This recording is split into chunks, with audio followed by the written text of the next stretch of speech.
So hello everyone, आप सभी का स्वागत टेल्स ऑफ हर्डिंग गॉड्स का एपिसोड 56 का कंप्लीट ब्रेकडाउन में, जहां पर किन्मू एक सीक्रेट कल्ट मास्टर बनने वाला है। तो जल्दी से करते हैं शुरू।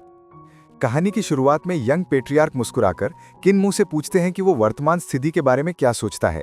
किन्मू बताता है कि पेट्रियार्क ने इटर्नल पीस इंपीरियल प्रीसेप्टर के साथ मिलकर इंपीरियल कॉलेज, अन्य कॉलेजेस और प्राइमरी स्कूल्स की स्थापना तो की, लेकिन उनके सीक्रेट कल्ट के डिसाइपल्स के लिए कोई शिक्षा संस्थान नहीं बनाया। वो कहता है कि समय के साथ चलने के लिए हमारे कल्ट को भी अपने स्कूल्स और कॉलेजेस शुरू करने चाहिए। इस पर पेट्रियार्क मुस्कुराकर कहते हैं कि ये काम यंग कल्ट मास्टर यानी किन्मू की जिम्मेदारी होगी। किन्मू हैरान होकर पूछता है कि कल्ट मास्टर ली ने ऐसा काम 40 साल पहले क्यों नहीं किया। पेट्रियार्क बताते हैं कि कल्ट मास्टर ली ग्रैनी सी के प्रेम में पड़ गया था और संसार के लोगों की परवाह भूल गया था। किन्मू हक्का बक्का रह जाता है क्योंकि ग्रैनी सी को फिर से इसमें घसीटा गया। इसके बाद किन्मू विचार करता है कि हेवनली डेविल कल्ट का सिस्टम ऐसा है कि हॉल मास्टर्स डिसाइपल्स नहीं लेते, बल्कि समय समय पर सभी को सिखाते हैं। इसलिए उनके कल्ट में प्राइमरी स्कूल्स और कॉलेजेस खोलना आसान होगा।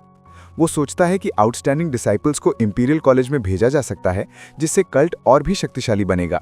पेट्रियार्क आह भरते हैं और कहते हैं, काश तुम 40 साल पहले पैदा हुए होते। फिर वे दोनों शहर में प्रवेश करते हैं।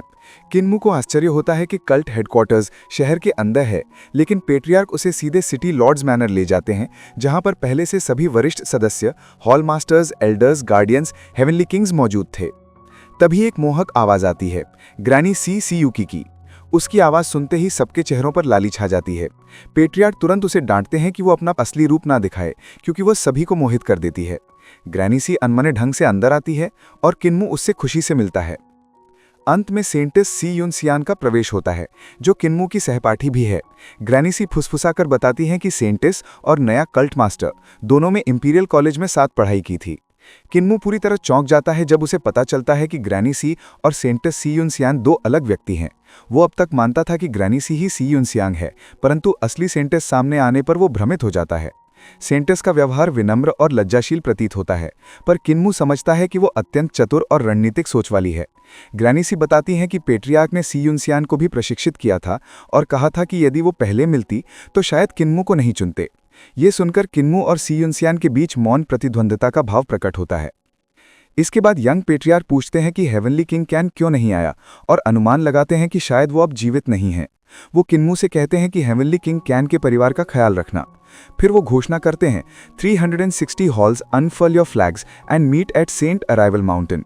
तुरंत ही एक रहस्यमय घटना होती है। फ्लैग्स फैलते हैं और पूरा सिटी लॉर्ड्स मैनर गायब हो जाता है।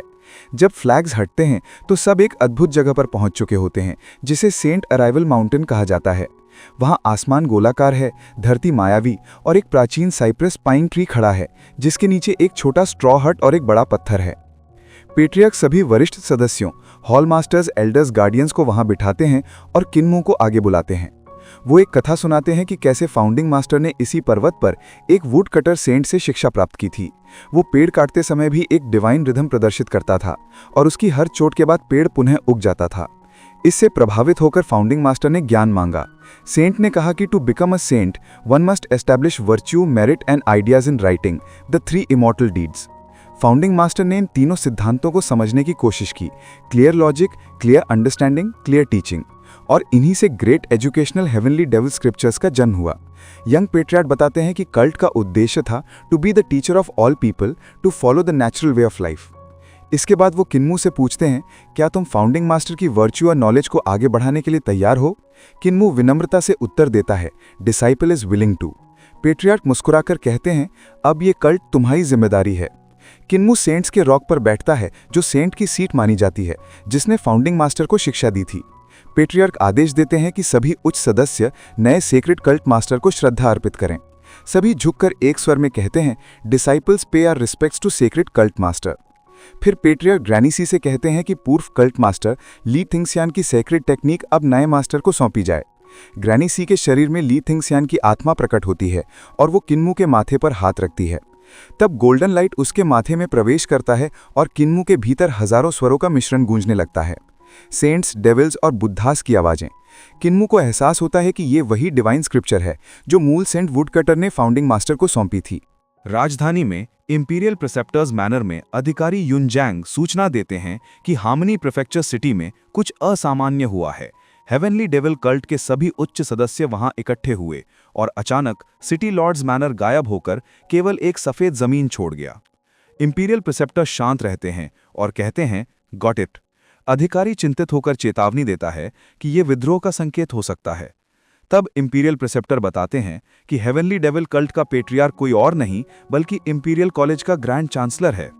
यूनजैंग स्तब्ध हो जाता है और कहता है, इससे साम्राज्य में उसके अनुयायी हर जगह हो सकते हैं। इंपीरियल प्रिसेप्टर मुस्कुराते हुए कहते हैं कि अगर ऐसा है तो क्या मुझे भी पकड़कर मार दोगे, क्योंकि उसने मुझे भी सिखाया था। वो बताते हैं कि जब वे दुनिया घूमते थे, हेवनली डेविल पेट्रियार्क पहला व्यक्ति था जिसने सेक्टेरियन बायस छोड़कर सबको सिखाया था। उसने ही उन्हें डाओ सेक्ट और ग्रेट थंडरक्लैप मोनास्ट्री में भेजा था, जिससे वे आज के इंपीरियल प्रिसेप्टर बने। फिर वे कहते हैं कि उन्होंने पेट्रियार्क को इंपीरियल कॉलेज का ग्रैंड चांसलर बनाया था क्योंकि उसके पास एक ब्रॉड और प्योर हार्ट था, न कि शक्ति के कारण। अब पेट्रियार्क ने कॉलेज छोड़ दिया है क्योंकि वो नए कल्ट मास्टर की स्थापना में व्यस्त है। यूनजैंग ये सुनकर सम्राट को रिपोर्ट करने की बात करता है। प्रिसेप्टर सहमति देते हैं, पर कहते हैं कि पेट्रियार्क की पहचान का उल्लेख न किया जाए। इसके बाद खबर आती है कि सम्राट ने गू लिनुअन को नया ग्रैंड चांसलर नियुक्त किया है। प्रिसेप्टर शांत भाव से कहते हैं, यह स्वाभाविक है, सम्राट मेरी शक्ति से भयभीत हैं। गू लिनुअन अयोग्य है, पर मैं कुछ नहीं कह सकता। जब अधिकारी पूछता है कि नए कल्ट मास्टर के साथ क्या किया जाए, प्रिसेप्टर ठंडे स्वर में उत्तर देते हैं, flourish if he goes along, die if he goes against, और कहते हैं कि वे स्वयं उस नए कल्ट मास्टर से मिलेंगे। दाओ माउंटेन पर दाओ सेंट हॉल में दान यानजी तेजी से आता है और दाओ मास्टर को सूचित करता है कि हेवनली डेविल कल्ट के सभी विशेषज्ञ गायब हो गए हैं। दाओ मास्टर आंखें खोलते हैं और कहते हैं, लगता है नया कल्ट मास्टर चुना गया है। वे हेवनली डेविल कल्ट की पिछली भ्रष्ट परंपराओं, जैसे कि सेंटर्स द्वारा कल्ट मास्टर की हत्या और अनैतिक शिक्षाओं की आलोचना करते हैं और आदेश देते हैं कि find out the new devil cult masters identity and remove him when the time is right. दान यानजी पूछता है कि चूंकि एटर्नल पीस इंपीरियल प्रिसेप्टर की नीति भी हेवनली डेविल कल्ट जैसी है, सबको शिक्षा देना, तो क्या ये एम्पायर स्वयं एक विशाल हेवनली डेविल कल्ट नहीं बन गया? दाओ मास्टर शांत स्वर में कहते हैं, प्रिसेप्टर की एम्बिशन तो बड़ी है, पर उसकी शक्ति सीमित है। इतिहास में उससे भी बड़े साम्राज्य धूल बन चुके हैं। जब वो वास्तविकता से टकराएगा, तब उसे समझ आएगा। इसी बीच एक भिक्षु रुलाई को सूचना देता है कि हार्मनी प्रेफेक्चर पूरी तरह हेवनली डेविल कल्ट के नियंत्रण में है और वहां सी युन श्यांग नामक लड़की दिखाई दी है जिसने फोजी को हराया था। रुलाई आश्चर्य से पूछते हैं, वो तो इंपीरियल कॉलेज की छात्रा है, फिर हेवनली डेविल कल्ट की कैसे हुई? भिक्षु बताता है कि वो सी फैमिली की है, वही वंश जिससे पिछली कल्ट मिस्ट्रेस सी यू थी। रुलाई आदेश देते हैं कि इस विषय में और जानकारी जुटाई जाए और साथ ही ये भी बताया जाता है कि मां वांगशन नामक व्यक्ति ग्रेट रूइन से बाहर आ चुका है, जिससे रुलाई स्तब्ध रह जाते हैं। दूसरी ओर सेंट अराइवल माउंटेन पर चिन्मू अभी भी दीक्षा प्रक्रिया में है। जब ग्रैनी सी, जिसमें कल्ट मास्टर ली त्यांग सिंह की आत्मा समाई है, उसके माथे को छूती है, चिन्मू की चेतना एक रहस्यमय दृश्य में प्रवेश कर जाती है।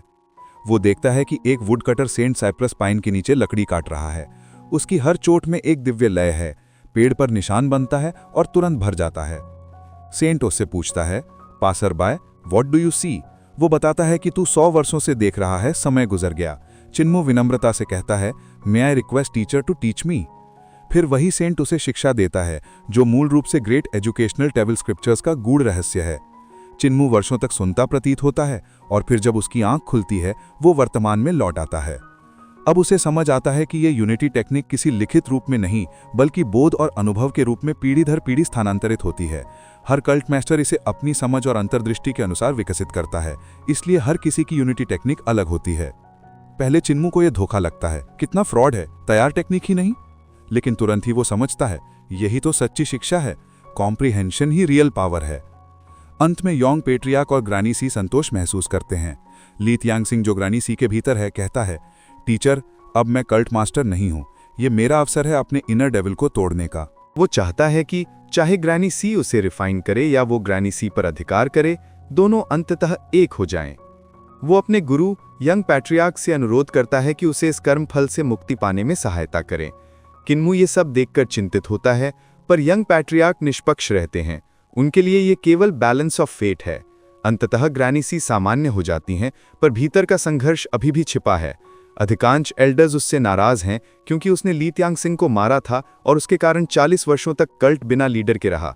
फिर भी ग्रैनी सी केवल किन्मू के लिए आती है ताकि कोई उसे नुकसान न पहुंचा सके।